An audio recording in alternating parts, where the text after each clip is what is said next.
할렐루야. 우리 옆 사람하고 다시 한번 인사하겠습니다. 아름다운 것이 죄라면 당신은 사형감입니다. 한번 할까요?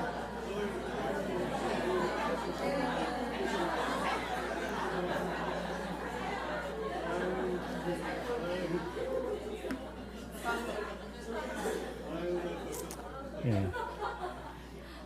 두 분이 앞에 나오셔서 우리 평성셀 특송하시는데 얼마나 아름다우신지, 두 분 다 사형감입니다. 요즘에 다니엘 기도에 계속 여러분 은혜 가운데 참여하고 계시죠. 교회에서도 계속 모여서 다니엘 기도회 하고 있는데, 개인적으로 할 때하고 또 교회 나와서 할 때하고 정말 다른 것 같아요. 여러분 기회 있으시면 꼭 교회 오셔서 함께 이 기도에 동참하셨으면 좋겠고요.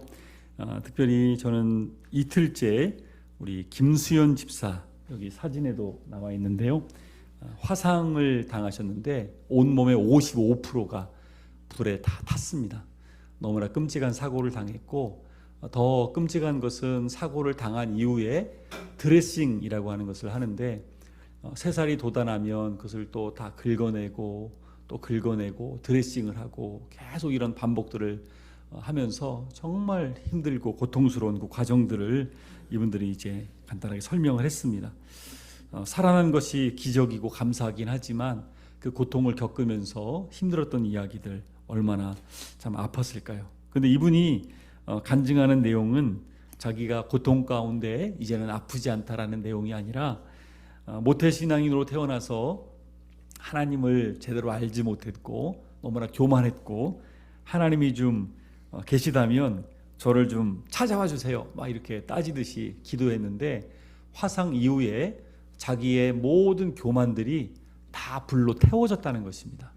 자기의 마음에 있던 이기심, 완악함, 이러한 죄악들이 하나님께서 불로 다 태워주셔서 자기를 겸손케 만들어 주셨다는 것이 너무나 감사하고 기쁘다고 그렇게 간증하는 걸 들으면서 참 많이 제가 도전이 되었습니다. 그 이후에도 많은 분들이 간증을 계속 이어서 해주고 계신데요, 우리 이창우 장로님은 의사 선생님이시더라고요. 그런데 그 다리가 완전히 휘어가지고 똑바로 걸을 수 없는 그 아이를 너무나 안타까워서 한국으로 이송해 와서 다리를 정상적으로 이렇게 수술해서 낫게 해주고, 또 정말 20살 청년, 정말 너무나 죽을 수밖에 없는 청년을 또 살려낸 그런 기적과 같은 이야기들 또 하는 것들을 보면서 참 하나님 앞에 감사한 마음들이 많이 들었습니다. 특별히 은혜 받았던 것은 또 11월 5일 날 강은정 자매, 우리 북한에서 온 우리 귀한 지체인데, 북한에서 어렵게 살다가 탈북해서 나와서 팔려갈 위기 가운데 있었지만 하나님의 은혜 가운데 또 이렇게 한국까지 오게 되었고, 본인만 온 것이 아니라 가족들까지도 다 와서 함께 살아가고 있다는 이야기를 하면서 너무나 감동 깊게, 그것보다도 예수님을 만나는 것이 너무너무 정말 감사하다고 간증하는 걸 들으면서 참 많은 은혜를 받았고요. 아버지까지 또 강단에 올라와 가지고 한 말씀 하시라고 그러니까 마이크를 손에 놓지 않으시고 예수님 잘 믿겠다고 그 고백하시는 모습들을 보면서 참 많이 은혜를 받았습니다. 어제까지 8일째, 어제는 또 아나운서 분이 올라오셔서 가방을 메고 막 올라와 가지고 의아했는데, 정말 어느 산에 오르시겠습니까? 예수님과 함께 감람산에 오를 수 있는 우리가 되어야 된다라는 말씀들을 나누면서 참 감동적인 이야기들을 나눴습니다. 오늘부터 또 계속적으로 이어져서 11월 21일까지 이어집니다. 여러분 시간 되시면 꼭 함께 오셔서 함께 은혜 받으시고 찬양하시고 기도 가운데 응답받는 놀라운 역사가 여러분 가운데 있기를 주님의 이름으로 축복합니다. 다니엘 기도를 보면서 우리에게 질문이 하나 생기기도 합니다. 과연 저 사람은 얼마나 큰 하나님의 사랑을 받았기에 저 자리까지 가 있을까? 나를 비교해 보면 나는 저 정도 믿음이 없어서 안 될 거야 라고 생각할 수도 있습니다. 그런데 그렇지 않습니다. 하나님은 우리 한 사람 한 사람을, 각자를 하나님이 너무나 사랑하신다는 것입니다. 하나님께서 우리 상황을 다 알고 계신다는 것입니다. 우리가 얼마나 힘든지 아픈지 어려움 가운데 있는지 우리 하나님은 너무나 잘 알고 계시는 줄로 믿습니다. 우리가 때로 살아가다 보면 많은 선택들을 하게 되는데, 좋은 선택, 옳은 선택도 할 때가 있지만 때로는 내가 그러지 말았어야 되는데 내가 왜 그랬을까, 후회하는 선택을 하기도 합니다. 돌아보면 인생에서 옳은 선택을 했던 것보다 잘못된 선택했던 것들이 마음에 남아서 내 마음을 짓누르게 하기도 합니다. 그러나 그럼에도 불구하고 우리 주님은 찾아와 주시고 회복시켜 주시고 우리를 다시금 새로운 기회를 주시는 분이심을 여러분 꼭 기억하시면 좋겠습니다. 오늘 우리가 읽은 본문에는 돈을 너무나 사랑해서 자기의 양심도 버리고 민족도 버리고 돈만 쫓았던 한 사람의 이야기가 등장하고 있습니다. 이 사람의 이름은 무엇일까요? 바로 마태라는 사람이었습니다. 이 마태는 평생을 돈만 쫓아 살던 사람입니다.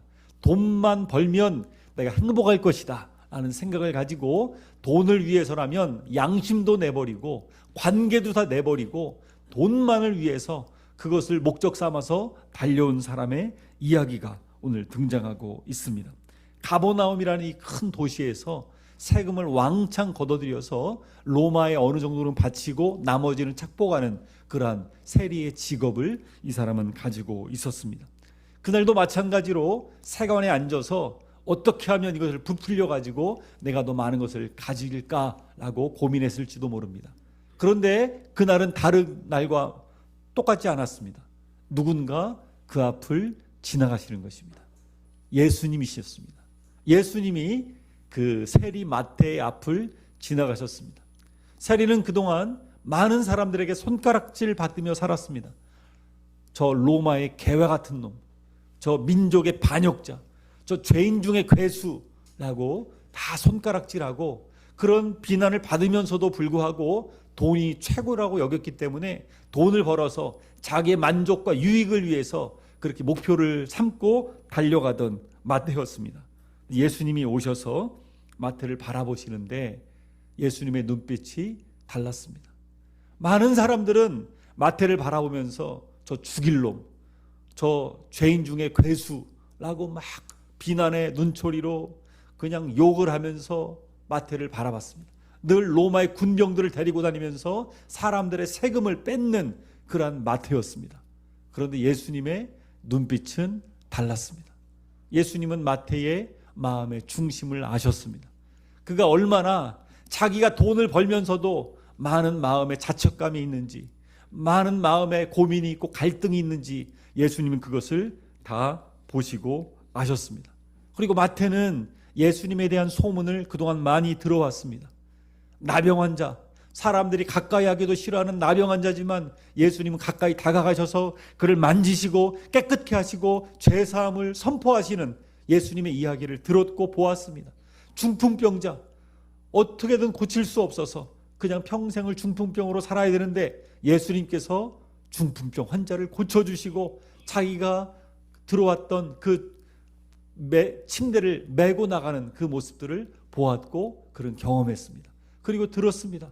귀신 들린 사람을 고쳐주신 이야기, 맹인들의 눈을 고쳐주신 이야기, 단순히 육체만 고쳐주신 것이 아니라 너의 죄가 사함받았느니라, 죄까지도 용서해 주시고 그 영혼을 회복시켜 주시는 그 예수님에 대한 소문을 그는 들었을 것입니다. 그러나 마음에 갈등이 있었지요. 나 같은 사람이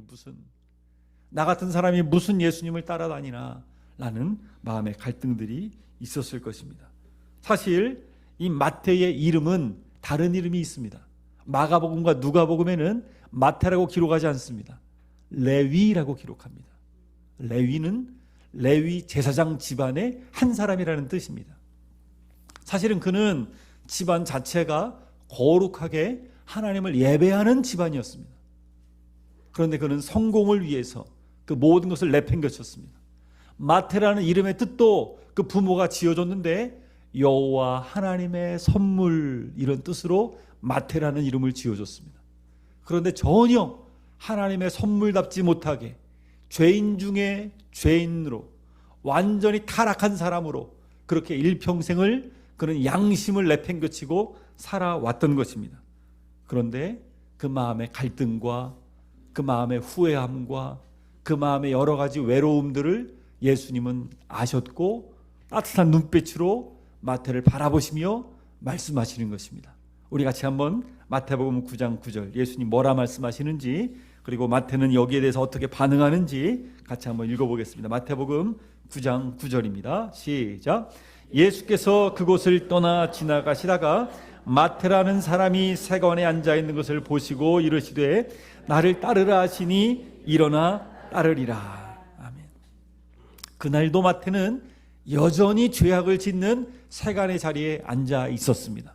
예수님이 그곳을 찾아오셨고 마태를 유심히 바라보시고 마태에게 말씀하시기를 일어나 나를 따르라 라고 말씀하십니다.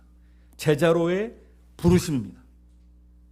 전혀 제자들 자격이 없는 마태를 예수님은 제자로 부르고 계신 것입니다. 그것도 죄악의 한가운데 있는 이 마태를 예수님 찾아오셔서 예수님이 포기하지 아니하시고 그의 손을 붙잡고 그를 거기서 끌어내시는 것입니다. 저는 종종 이런 생각을 합니다. 만약에 예수님이 내 인생 가운데 찾아오지 않으셨다면 내 인생은 어떻게 되었을까? 나는 지금 무엇을 하며 어떻게 살아가고 있을까? 저는 예전에 친구들하고 혹시 아실지 모르겠는데 고수도, 잘 모르실 거예요 여러분. 그런 거를 많이 쳤는데요. 많이 돈을 땄습니다. 왜냐하면 어릴 때부터 친척들이 모이면 늘 옆에서 앉아있는 저에게 용돈을 이렇게 조금씩 나눠줬거든요. 저는 그게 좋아서 용돈을 받기 위해서 늘 옆에 앉아가지고 그렇게 용돈을 받아서 그게 보니까 어떻게 하는지 다 아는 거예요. 어떻게 해야 쓰리고에 피박을 먹여가지고. 지금은 하지 않습니다. 그때는 그것이 좋아서 친구들하고 고수독을 치고 포카도 하고 나중에는 또 대학교에 가서 술도 마시고 전혀 그런 것에 대한 거리낌이 없이 살았습니다. 만약에 저는 군대에서 예수님을 뜨겁게 인격적으로 만났습니다.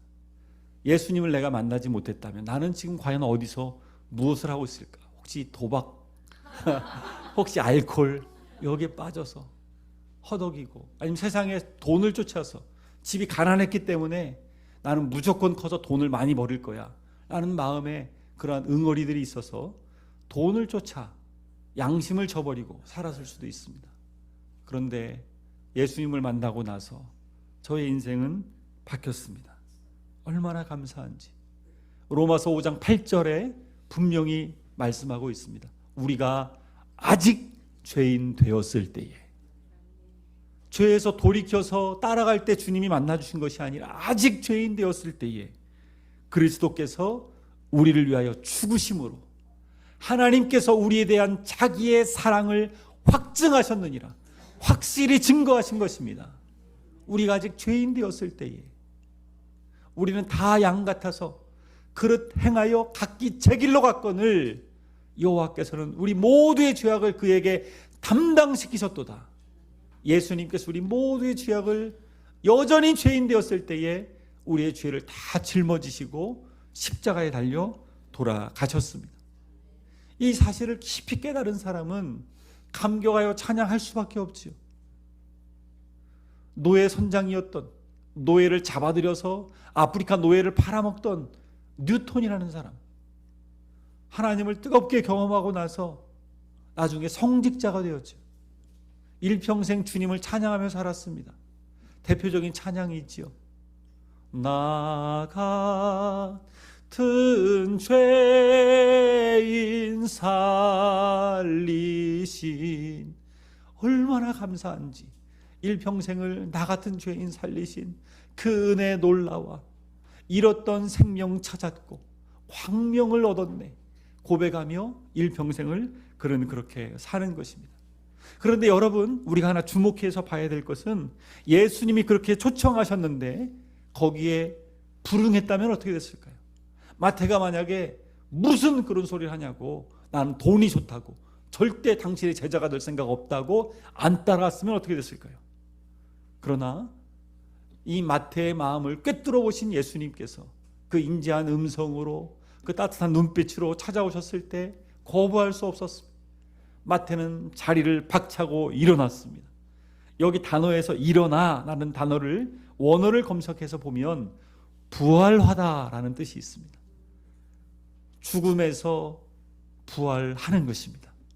과거의 죄와 허물에서 죽었던 너희를 살리셨도다.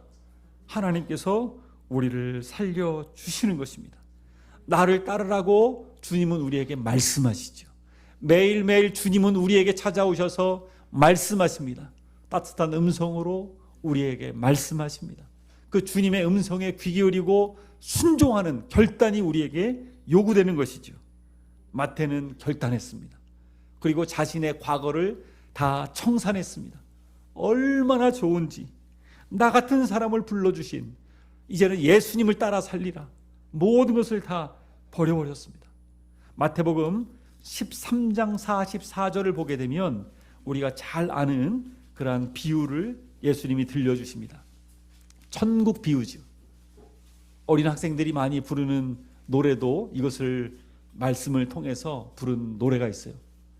천국은 마치 밭에 감추인 보화, 땅속에 묻힌 아무도 모르는 보석. 밭에 감추인 보화 얘기를 예수님이 들려주셨는데 이 이야기야말로 마태의 삶을 잘 대변하고 있는 비유라고 할 수 있습니다. 어떤 사람이 소작농으로 살았습니다. 그 소작농은 밭에서 열심히 일을 했는데 그날따라 밭에서 깊은 곳에서 땅 하는 소리가 들리는 것입니다. 파보니까 상자가 나오는데 그 상자 안에는 금은 보화가 담겨 있는 것입니다.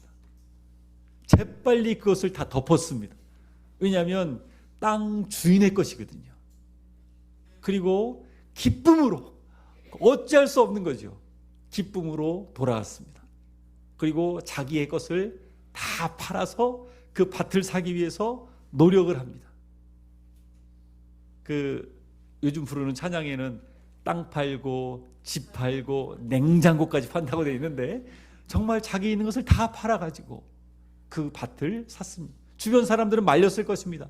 왜 네 그 좋은 집을 다 파느냐, 왜 너의 재산을 다 팔아가지고 그 땅을 살려고 하느냐 하면서 말렸을 것입니다. 그런데 그 기쁨과 웃음을 감출 수가 없는 거죠. 밤에 자면서도 막 기뻐서 어쩔 줄 모르는 거죠. 왜냐하면 그것을 봤기 때문입니다. 그 보화가 있다는 것을 알기 때문입니다. 그리고 결국에는 그 밭을 사는 것입니다. 마태는 그동안 돈을 쫓아 살았지만 돈보다 훨씬 더 가치 있는 예수님, 이 땅에 메시아로 오신 예수 그리스도, 그분을 알았던 것입니다. 그리고 나는 이제 그분을 따라가리라 라고 결단하는 것입니다. 사실 당시에 세리가 되기 위해서는 언어가 아주 탁월해야 됩니다. 아람어도 해야 되고요, 헬라어도 해야 되고요, 라틴어, 하여튼 뭐 여러 가지 언어들을 알아야 됩니다. 그런데 이런 언어들에 능통했을 뿐만 아니라 얼마나 수학적인 계산도 빨랐겠습니까? 장부도 얼마나 꼼꼼하게 잘 기록했겠습니까? 그래서 통과가 되어가지고 세리라는 직책을 받아서 지금 돈을 많이 벌고 있는 것입니다. 그런데 그것을 다 내어버립니다. 그리고 나서 예수님을 위해서 이제는 살기로 결단합니다. 여러분, 마태복음을 누가 썼을까요? 마태가 썼습니다. 이 마태를 만약에 예수님 부르셨을 때 마태가 거부했더라면, 순종하지 않았더라면 마태복음이 우리에게 전해지지 않았겠죠. 이 마태는 구약 성경을 100회 이상 인용해서 왕으로 이 땅 가운데 오신 예수 그리스도를 증거했습니다. 언약의 말씀들이 어떻게 성취되었는지를 마태복음 전체를 통해서 우리에게 기록하고 있습니다. 얼마나 감사한지 모릅니다. 저는 이 마태복음을 읽을 때마다 이 마태를 생각해 보게 됩니다. 중요한 것은 우리가 이제는 예수님의 부르심 앞에 응답하고 결단해야 된다는 것입니다. 순종의 길을 걸어야 된다는 것입니다. 에베소서 말씀에 이렇게 말씀하고 있습니다. 너희는 유혹의 욕심을 따라 썩어져가는 구습을 따르는 옛사람을 벗어버리고 오직 너희의 심령이 새롭게 되어 하나님을 따라 의와 진리의 거룩함으로 지으심을 받은 새 사람을 입으라. 믿음이란 무엇입니까? 믿음이란 옛사람을 벗어버리고 새 사람을 입는 것입니다. 아무리 좋아도 한복이 아무리 이뻐도 한복을 입고 매일 돌아다니면 어떻습니까? 이상한 취급받지요. 때에 맞는 옷이 있는 것입니다. 옛날에 입던 옷을 버리는 것입니다. 새 사람을 입는 것입니다. 예수 그리스도로 옷 입고 이제는 살아가는 것입니다. 고린도서 5장 17절 말씀에 누구든지 그리스도 안에 있으면 새로운 피조물이라. 이전 것은 지나갔으니 보라 새 것이 되었도다. 나무에 못 먹는 가지를 접붙임을 하면 그 가지에서 열매가 맺히게 됩니다. 왜냐하면 나무에 접붙임 받았기 때문입니다. 마찬가지로 우리도 과거에는 쓸모없는 정말 자격 없는 자였지만 예수님과 연합한 자로 예수님의 은혜가 예수님의 생명의 능력이 흘러받아서 이제는 축복을 나눠주는 자로 통로로 우리가 쓰임받는 인생으로 바뀐 것입니다. 마태는 너무나 기뻐서 예수님의 제자가 된 이후에 큰 잔치를 벌였습니다. 얼마나 좋은지 마지막 잔치입니다. 예수님을 따라가기 전에 마지막 큰 잔치를 벌여서 아는 사람들을 다 초청했습니다. 왜냐하면 자기가 이제는 새롭게 되었다. 나는 이제 예수님의 제자로 살아갈 것이다 라고 결단하는 그러한 잔치인 것입니다. 우리나라의 북한 쪽에서 아주 유명한 깡패가 있었습니다. 이 사람의 이름은 김익두였습니다. 주먹이 얼마나 센지 다 김익두 이름만 들어도 벌벌 떨 정도였습니다. 그런데 이 김익두가 예수님을 믿게 되었습니다. 그리고 나서 너무나 큰 은혜를 받고 나는 이제 새 사람이 되리라 하면서 다 부고장을 써가지고 직접 손으로 써가지고 많은 사람들에게 보냈습니다. 사람들이 얼마나 좋은지 김익두가 죽었다. 그 괴롭히고 시장을 난장판으로 만들고 깡패들을 이끌고 다니던 그 두목 김익두가 죽었다. 얼마나 좋은지. 그런데 다음날 김익두가 나타난 것입니다.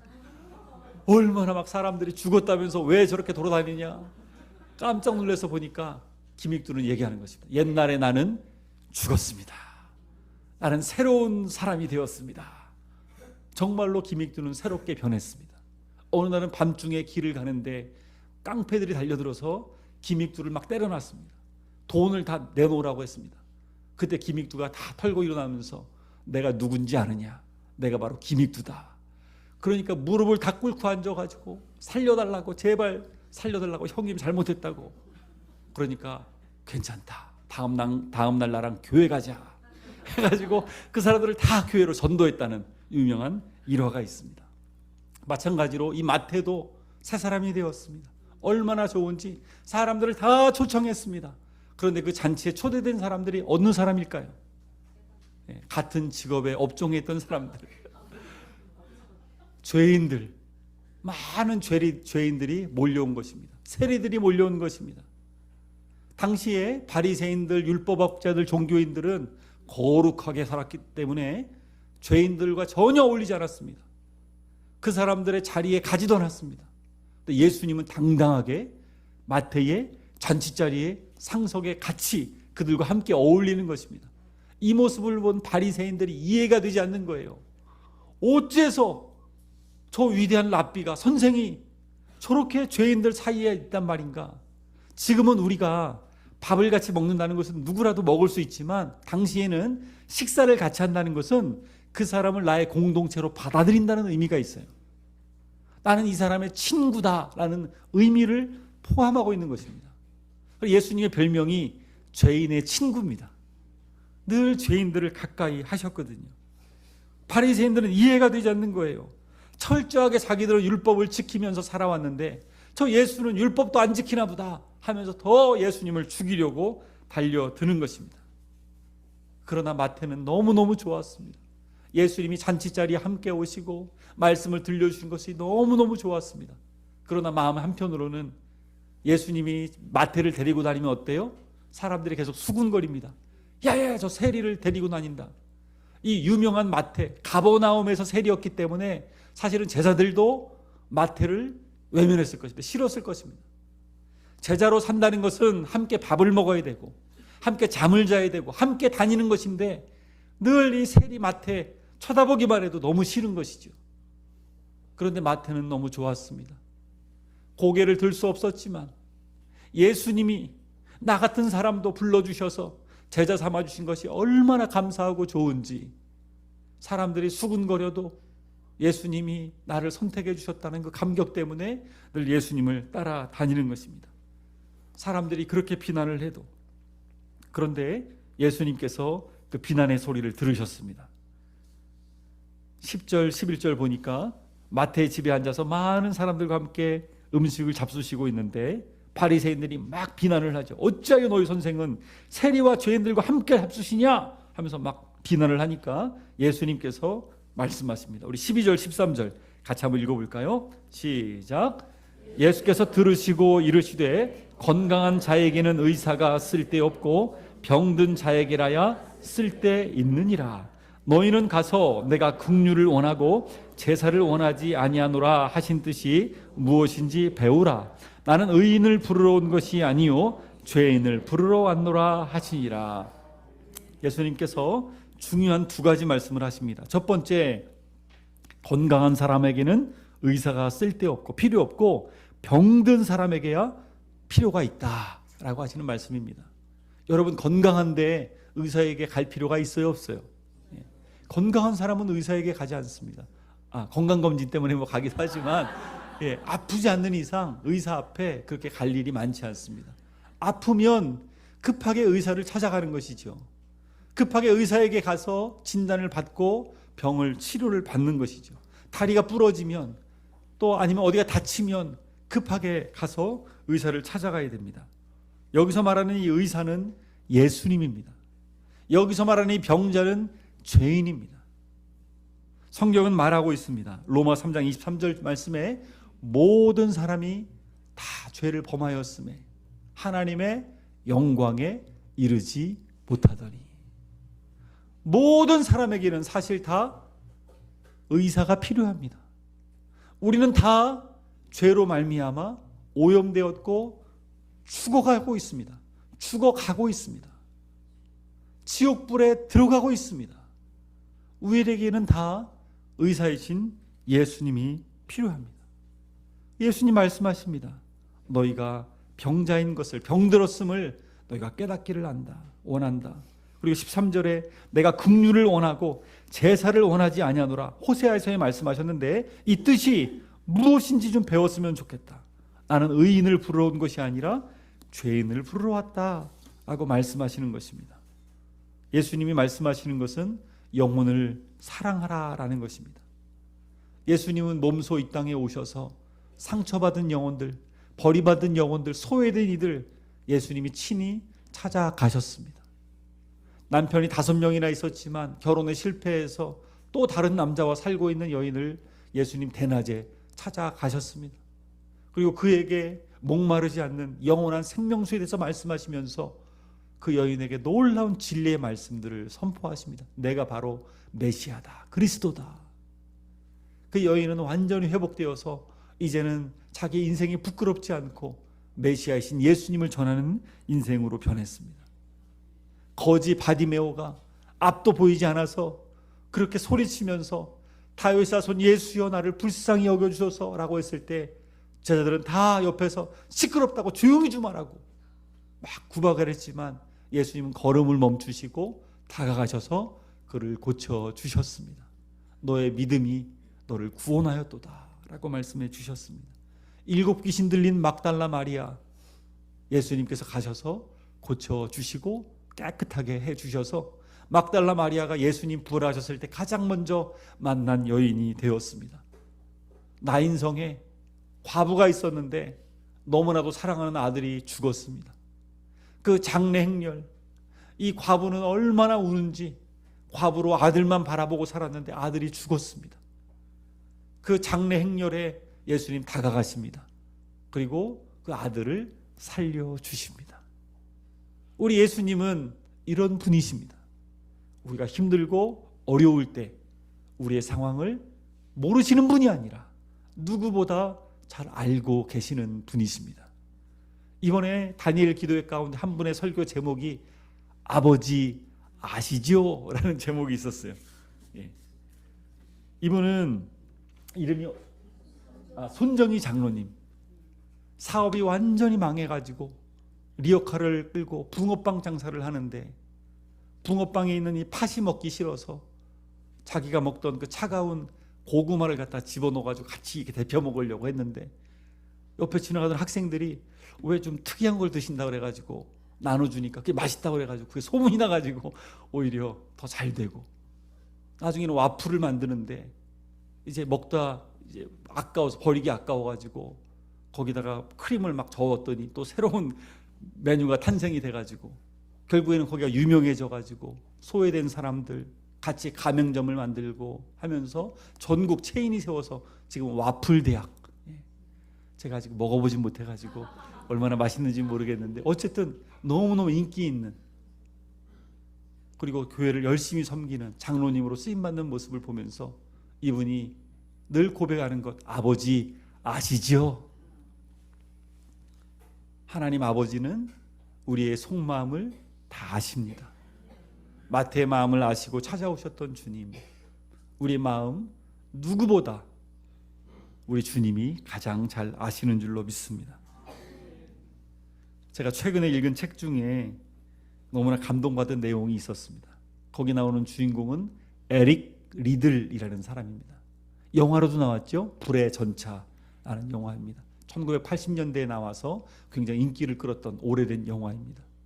이 에릭 리들은 1924년도 파리 올림픽에서 금메달 유망주였습니다.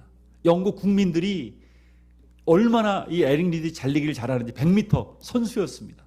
그래서 이제 우리나라를 대표해서 나갔습니다. 그래서 영국 사람들이 이제 에릭 리들이 와서 금메달을 우리에게 이제 자랑스럽게 전해줄 것이다 라고 막 기대에 부풀었는데 하필이면 예선전과 결승전이 열리는 날이 주일이었습니다. 그래서 에릭 리들은 고민하다가 선포를 합니다.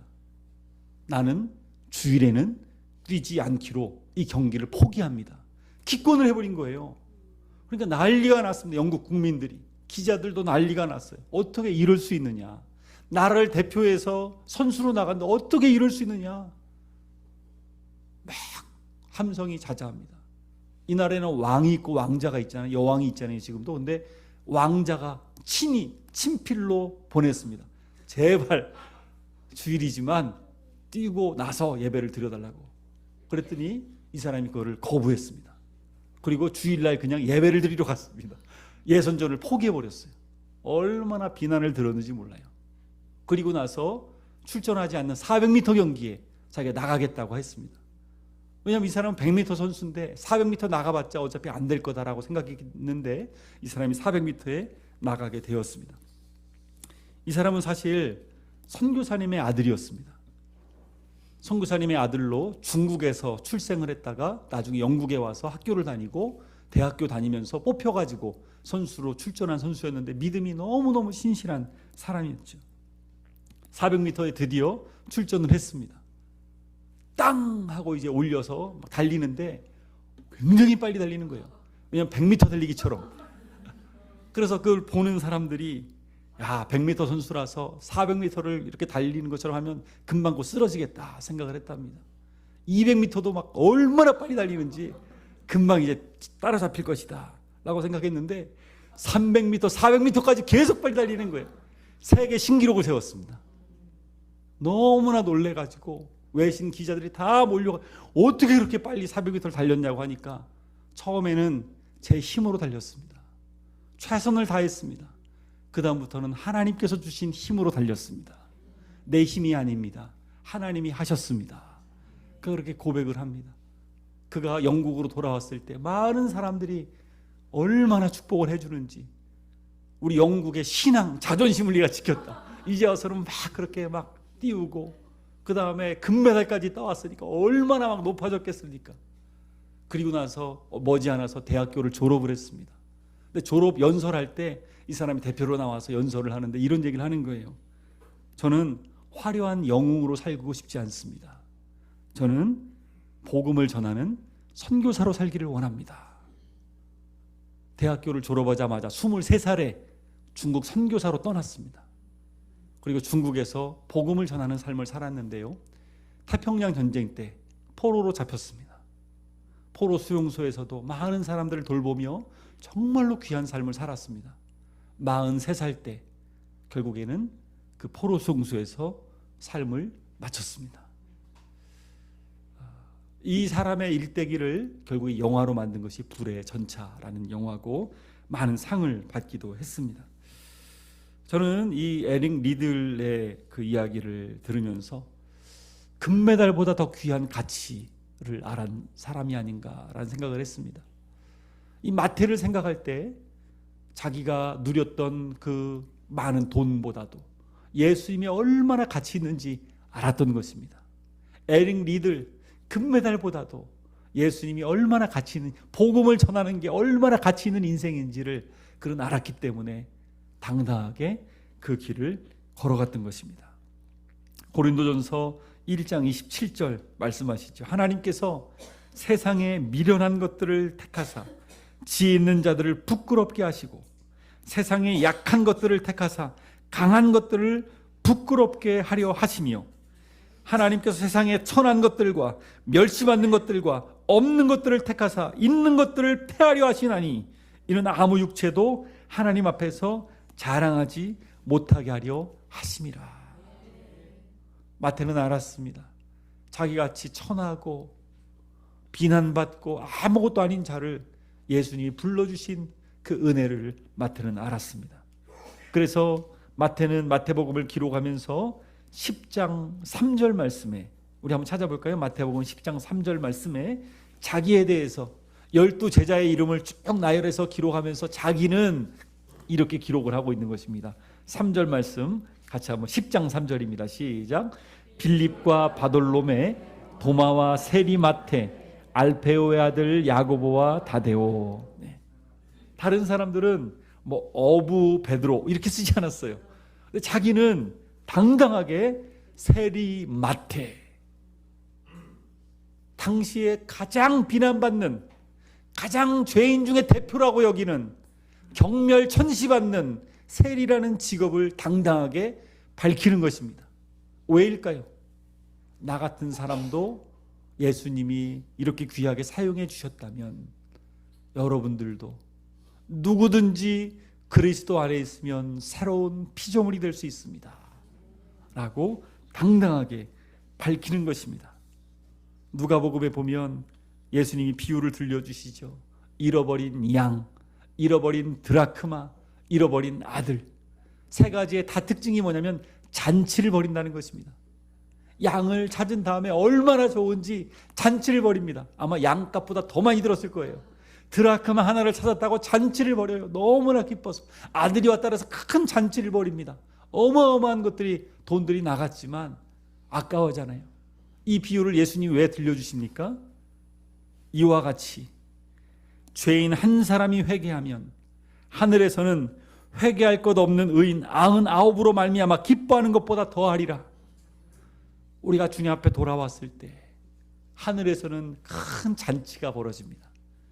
여러분들이 예수님을 마음에 영접하고 모셔들었을 때 우리 하나님께서 얼마나 기쁘신지 천군 천사들과 큰 잔치를 벌이시는 것입니다. 마태는 자기의 신분을 굳이 밝히면서 세리 마태, 나와 같은 죄인 중에 괴수였던 나를 주여 감히 얼굴을 들 수 없습니다. 무릎을 꿇고 그렇게 기도했던 자기를 주님이 불러주셨고 사용해 주셨다는 감격 때문에 그는 살아갔던 것입니다. 사도 바울도 감격 속에 그는 고백하죠. 나는 사도 중에 가장 작은 자라. 나는 하나님의 교회를 박해였으므로 사도라 칭함받기를 감당하지 못할 자니라. 그러나 내가 나된 것은 하나님의 은혜로 된 것이라. 여러분, 우리는 우리의 삶에서 이것을 절대로 잊지 말아야 합니다. 나의 나된 것은 하나님의 은혜입니다. 오늘 우리가 여기까지 와 있는 것, 또 앞으로도 마찬가지입니다. 모든 것이 하나님의 은혜입니다. 다니엘 기도에 나오는 한 사람 한 사람들 간증들을 들으면서 여러분 그 사람에게 주목하지 마십시오. 하나님을 주목하십시오. 내 인생 가운데 찾아오시고 앞으로도 역사하실 그 하나님, 우리 가정을 회복시켜 주시며 또 이 민족을 새롭게 하실, 저 북녘 땅 가운데 놀라운 역사를 일으켜 주셔서 열방 가운데 제사장 국가로 사용하실 그때를 꿈을 꾸며 바라보는 여러분 모두가 되시기를 주님의 이름으로 축복합니다. 마태가 그랬던 것처럼 우리도 주님 앞에 놀랍게 쓰임받을 수 있습니다. 사람들은 몰라도 하나님 아버지께서는 아십니다. 그러한 사람도 사용해 주셨다면 우리를 하나님이 얼마든지 사용해 주실 수가 있는 것입니다. 여러분 오늘 결심하십시오. 내가 이제부터는 주님을 위해 살겠다. 나의 인생은 주님이시다. 주님의 영광을 위해서 나는 일평생 살아갈 것이다. 나를 위해 살지 않고 주님을 위한 그런 인생을 살겠다고 결단하는 사람을 하나님 반드시 축복하시고 놀랍게 사용해 주실 줄로 믿습니다. 인생의 마지막 순간까지도 하나님께서 후회 없는 인생으로 우리를 붙들어 주시고 일으켜 주시고 새롭게 해주시는 그런 인생 살게 하여 주실 줄로 믿습니다. 다니엘 기도회 오늘 밤에도 또 있습니다. 여러분 함께 오셔서 하나님을 주목하시고 가지고 있는 기도 제목 가지고 하나님께 간절히 매달리시고 하나님 나의 삶 가운데도 그렇게 역사하여 주옵소서. 하나님은 병든 자를 찾아오셨고 의인보다 죄인을 찾아오셨다고 했는데 하나님 나의 모든 쓴뿌리 마음들 주님 다 시오니 주님 내 모든 것들을 주님 받으시고 사용하여 주옵소서. 우리 같이 이 시간 그렇게 기도하며 나갔으면 좋겠습니다. 주님 오늘도 말씀하십니다. 따뜻한 음성으로 따뜻한 눈빛으로 주님 말씀하십니다. 나를 따르라. 나를 따르라. 죄악된 자리에서 일어나 나를 따르라. 내가 너의 모든 갈등과 외로움과 상처와 아픔들을 다 안오라. 두려워하지 말고 놀라지 말고 내가 너와 함께한다 라고 주님 말씀하여 주시는 줄로 믿습니다. 우리 그냥 기도하며 나아갈 때 하나님 제가 주님의 그 부르심 앞에 순종하여 주님을 따라갈 수 있게 하여 주시옵소서. 결단하기를 원합니다. 하나님 옛사람을 벗어버리고 새사람을 입게 도와 주옵시고 주님은 날마다 우리의 문 밖에 서서 우리의 마음문을 두드리고 계시는데 누구든지 내 음성을 듣고 문을 열면 내가 그로 들어가 먹고 함께 마신다라고 말씀하셨는데 하나님 내 마음의 문을 엽니다. 내 마음의 문을 열고 주님을 모셔드립니다. 주님 왕으로 좌정하여 주옵소서. 우리 기도하며 나갔으면 좋겠고요. 우리 이만하 사모를 위해서 좀 기도했으면 좋겠습니다. 아이를 낳았지만 아직 계속 몸이 너무 피를 많이 흘리고 아프고 염증이 있어서 중환자실에 있습니다. 너무너무 지금 고통 가운데 있습니다. 하나님 이만하 사모를 붙들어 주시고 하나님 역사하여 주셔서 건강을 회복시켜 달라고 우리 한사람 전사님 주님 잘 이겨낼 수 있도록 도와달라고 기도했으면 좋겠고요. 안식년 가운데 나가 계시는 우리 이빌립 담임 목사님 영육간에 강건케 하여 주시고 성령으로 충만케 하여 주옵소서. 그리고 열방샘교회 하나님께 쓰임받는 교회 되게 도와주시고 많은 영혼들에게 정말로 주님의 긍휼함을 우리가 축복의 통로로 증거하는 그런 교회 될 수 있도록 도와달라고 우리 주여 한번 외치고 우리 다 같이 한번 기도하겠습니다. 주여